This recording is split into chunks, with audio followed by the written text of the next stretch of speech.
할렐루야. 여러분, 우리 믿음의 근거는 예수님의 부활입니다. 부활이 없으면은 우리 믿음은 헛것입니다. 일찍이 사도 바울이 이와 같은 진리를 우리에게 일러주셨지요.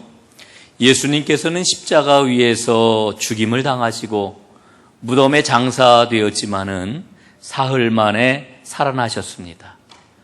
오늘 이 아침 하나님 앞에 나오신 여러분, 우리 모두가 이 부활의 믿음을 통해 가지고 영생을 가진 자가 되었다는 것을 잊지 말고 그 믿음 가운데 승리하는 은혜가 있기를 주님의 이름으로 축복합니다. 오늘 제가 설교를 한 13분 정도 해야 되겠다, 15분 정도 해야 되겠다 이렇게 생각을 했는데 여러분들 생각했던 것보다 길어집니다. 그래서 오늘은 그냥 앞에 부분을 좀 뚝 잘라야 되겠다 하는 그런 생각을 갖습니다. 자, 여러분, 오늘 여러분들과 나눌 그런 그 이야기의 핵심은 부활을 살은 사람들이 우리에게 부활의 그런 그 능력과 권세가 무엇인지를 전해 주었다라고 하는 겁니다. 그 첫 이야기가 오늘 성경에 기록이 되어 있는데, 여러분, 막달라 마리아가 안식일이 지나자마자 이른 새벽 예수님의 무덤을 찾아갔습니다. 여러분, 이 무덤을 찾은 데에는 이유가 있습니다. 누가복음 24장에 보면은 막달라 마리아와 몇 명의 여인들이 이제 향품을 준비하고 예수님의 무덤을 찾았다 그랬습니다. 여러분, 왜 막달라 마리아가 이 무덤을 찾은 걸까요? 예수님께서 돌아가시던 그날 바로 안식일이 시작이 될 시간이 임박했기 때문에 시간에 쫓겨가지고 예수님의 장례를 제대로 치르지를 못했습니다. 당연히 발라야 하는 그런 그 향품을 예수님께 발라드리지를 못하고 장사를 치루었던 것입니다. 그래서 막달라 마리아와 예수님을 사랑했던 여인들은 예수님께 뒤늦었지만 그 시신에 향품을 꼭 발라드려야 되겠다라고 하는 사랑하는 마음을 가지고 안식일이 지나자마자 첫 새벽에 예수님의 무덤을 찾았던 것입니다. 여러분, 오늘은 막달라 마리아의 이름만 나와 있습니다. 그런데 이 막달라 마리아가 무덤을 찾을 때에 큰 걱정이 있었습니다. 어떤 걱정이 있었느냐 하면은 누가 무덤 앞에 놓여 있는 큰 돌을 옮겨줄 것인가라고 하는 그런 그 걱정이었습니다. 여러분, 예수님이 장사되었던 무덤은 우리가 잘 알고 있는 것처럼 동굴이었습니다. 동굴에 예수님의 그런 그 무덤을 만든 것인데 이 돌을 누가 옮겨줄 것인가 하는 걱정을 하면서 무덤에 당도를 했습니다. 그런데 이게 웬일입니까? 무덤에 와 보니까 돌이 이미 굴려져 있었습니다. 마리아가 깜짝 놀랐지요. 무덤 안을 들여다 보았습니다. 예수님의 시신이 없었습니다. 그래서 놀란 이 마리아는 이제 제자들이 있는 곳으로 한 걸음에 뛰어갔습니다. 그리고 이 사실을 알렸지요. 이 이야기를 들은 제자들 역시 깜짝 놀랐고 그 가운데 2명의 제자들이 예수님의 무덤으로 달려왔습니다. 그 2 제자가 누구였습니까? 한 사람은 베드로였고 또 한 사람은 오늘 이름이 밝혀지지는 않았지만은 요한으로 모든 성서학자들이 이야기를 합니다. 베드로와 요한이 이제 무덤에 당도를 했습니다. 요한이 먼저 당도를 했습니다.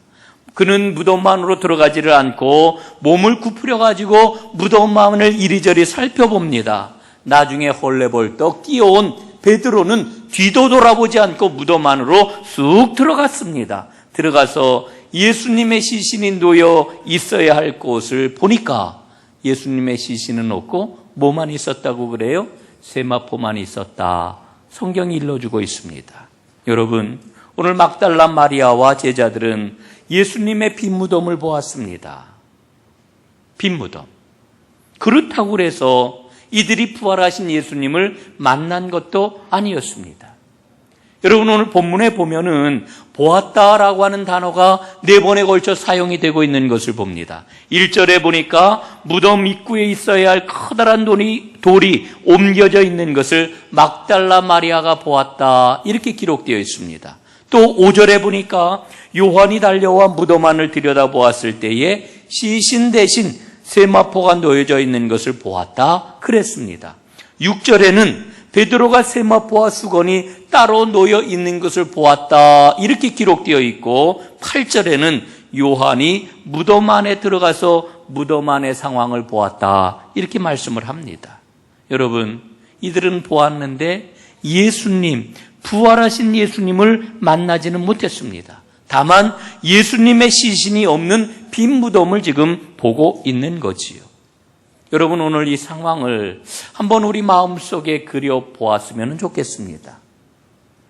이 마리아하고 베드로와 요한이 지금 무덤에 서 있는 이 장면은 참 애매한 장면이라고 하는 생각을 갖습니다. 여러분, 예수님의 시신을 무덤에 장사를 지내고 로마 당국은 군인들까지 동원을 해가지고 큰 돌로 무덤을 막고 무덤을 지켰습니다. 그런데 그렇게 큰 돌로 막아놓았던 돌은 이제 굴러 가서 무덤이 열려 있고 예수님의 시신은 보이지가 않는 겁니다. 여러분, 이 상황에서 우리가 지금 생각을 해봐야 될 것은 이 빈 무덤은 과연 무엇을 나타내는 것일까? 여러분, 이 빈 무덤은 부활하신 예수님이 부활하셨다라고 하는 가장 확실한 증거를 보여주고 있는 그와 같은 상황입니다. 그런데 제자들은 이런 증거를 보면서 예수님이 부활하셨다라고 하는 사실을 믿지를 못합니다. 여러분, 저는 오늘 이 장면을 생각을 하면서 이 장면이 우리 신앙의 모습을 고스란히 보여주고 있는 게 아닐까 하는 생각을 합니다. 여러분, 우리가 기억해야 할 게 있습니다. 그게 뭘까요? 예수님께서는 자신이 십자가 죽임을 당한 후에 사흘 만에 부활할 것이라고 하는 것을 분명하게 말씀하셨습니다. 제자들은 다른 모든 것들은 다 잊어버려도 되지만 예수님이 하셨던 이 말씀은 결코 잊어버려서는 안 되는 그와 같은 말씀이었던 겁니다. 이 빈 무덤은 바로 예수님께서 하셨던 그 말씀을 증거해주는 가장 강력한 증거였다라고 하는 거지요. 그러나 안타깝게도 제자들은 예수님의 부활을 거기에서 보지 못했습니다. 여러분 보십시오. 오늘 우리는 주변에서 예수님이 부활하셨다라고 하는 많은 증거들을 볼 수 있습니다. 막달라 마리아와 오늘 두 제자들이 무덤에 달려가서 빈 무덤을 본 것처럼 오늘도 우리는 주님께서 부활하신 증거들을 수없이 볼 수 있습니다. 어디에서 볼 수 있나요? 첫 번째는 성경이 증언하는 말씀을 통해서 그 증거를 볼 수 있습니다.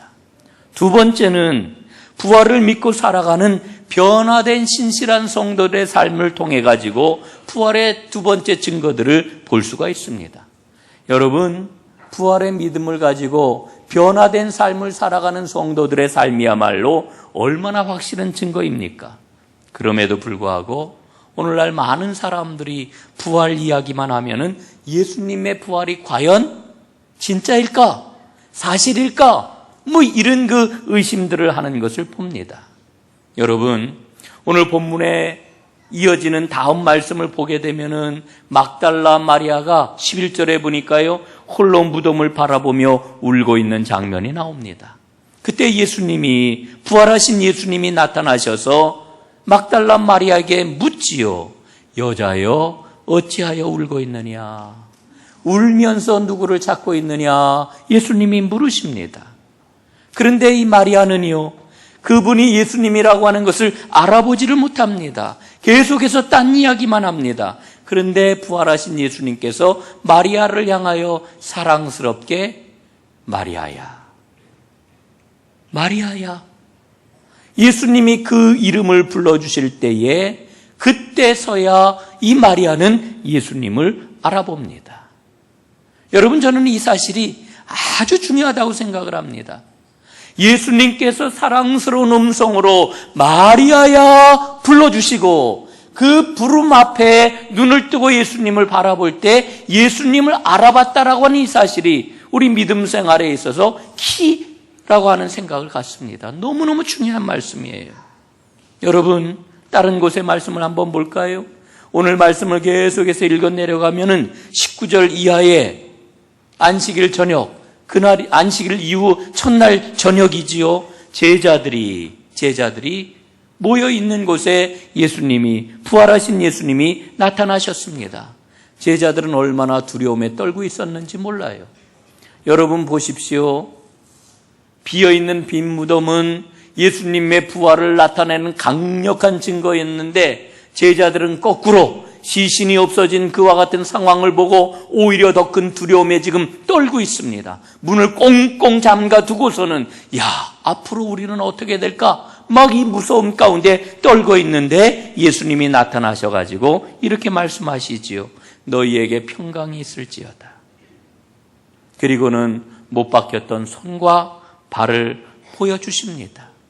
그때의 제자들은 그분이 예수님, 부활하신 예수님이라고 하는 것을 알아보고 기뻐했더라. 성경은 말씀을 합니다.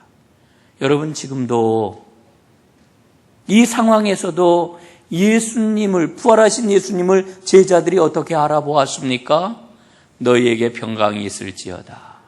손과 발을 보여주면서 그들과 인격적인 관계를 맺는 그 순간 그들은 예수님이 부활하셨다라고 하는 것을 깨닫고 그를 알아보게 되었던 겁니다. 누가복음 24장에도 마찬가지입니다. 엠마오로 가는 두 제자의 이야기가 나옵니다. 이들은 엠마오로 향해서 가고 있었는데 길에서 누군가를 만났습니다. 그리고 그분과 아주 긴 그런 그 시간을 보내면서 먼 거리를 통행을 합니다. 별별 이야기를 다 나누었습니다. 그런데도 그분이 예수님이라고 하는 것을 알아보지 못했습니다. 그러다가 그분을 자신들의 집으로 모셔드리고 그곳에서 함께 떡을 떼다가 비로소 예수님을, 부활하신 예수님을 알아보게 되었다는 거지요. 여러분, 이 이야기들은 우리에게 무엇을 이야기를 합니까? 부활하신 예수님을 알아보고 부활하신 예수님을 확실히 믿게 되는 것은 그분과의 관계가 회복된다라고 하는 것을 이야기하는 겁니다. 여러분, 아무리 객관적인 증거가 많이 있다 할지라도, 그 자료가 넘쳐난다 할지라도 내가 그분과 인격적으로 만나지 못하면 부활은 남의 이야기입니다. 먼 나라 이야기입니다. 지나가는 이야기입니다. 사랑하는 여러분, 부활하신 주님을 만나 주님이 주시는 사랑과 평안을 누리는 참 믿음의 사람, 참 부활의 능력을 소유하는 하나님의 사람들이 되시기를 간절히 바랍니다. 이제 본문을 다시 한번 정리해 보겠습니다. 오늘 본문에 나오는 막달라 마리아와 베드로와 요한, 이 제자들의 위치가 굉장히 애매하다고 그랬지요. 여러분, 이들은 지금 죽음과 생명 사이에 놓여 있습니다. 죽음과 생명이라고 하는 두 자리 중간쯤에 지금 이들이 서 있는 겁니다. 만약에 이들이 부활하신 예수님을 믿고 만나기만 하면은 생명의 풍성함을 누리며 예수님처럼 승리하는 삶을 살게 될 것입니다. 그러나 부활하신 주님을 만나지 못한다면 이들의 삶은 깊은 나락에 빠져 불안과 두려움과 상실감을 이겨내지 못하는 실패하는 삶이 될 수밖에 없을 겁니다. 여러분, 이 모습이 바로 죽음과 생명 사이에 놓여 있는 마리아와 베드로, 요한의 모습입니다. 그런데 더 중요한 것은 이들의 모습이 오늘 우리의 모습이기도 해요. 오늘 우리 자신의 모습이기도 해요.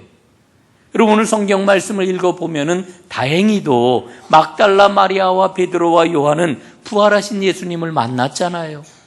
죽음과 생명 사이에서 생명이신 주님을 만나 그 생명의 길을 걸어가는 복을 누리게 되었잖아요. 여러분, 우리도 그래야 되지 않겠습니까? 우리가 지금 사망과 생명 사이에, 죽음과 생명 사이에 우리가 지금 서 있는데 부활하신 주님을 만나면 우리는 생명과 놀라운 은혜와 복을 누리는 사람이 될 것입니다. 이 풍성한 복을 누리는 하나님의 사람들이 다 되시기를 주님의 이름으로 축복합니다.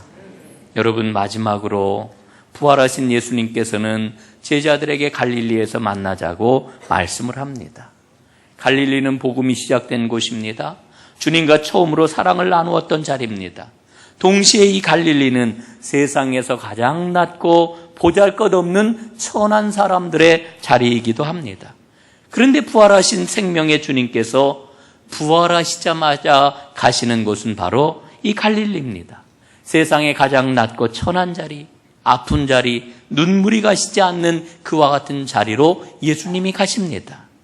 여러분, 우리가 부활하신 주님을 만난 생명의 사람이라고 하면은 주님이 가시는 이런 자리를 마다하지 말아야 될 것입니다. 2017년도 부활절 맞는 이 아침, 과연 부활하신 예수님께서 이 대한민국에 오신다면, 부활하신 예수님께서 이 서울에 오신다면 제일 먼저 어떤 자리를 찾으실까 생각을 합니다. 예수님이 가시는 그곳을 기쁨으로 따라가는 주님의 사람들이 우리가 된다라고 하면은 우리는 확실히 생명의 자리로 옮긴 부활의 사람, 생명의 사람, 축복의 사람인 줄로 믿습니다. 이 은혜가 이 자리에 있는 여러분 모두에게 가득하기를 주님의 이름으로 축원합니다. 기도하겠습니다.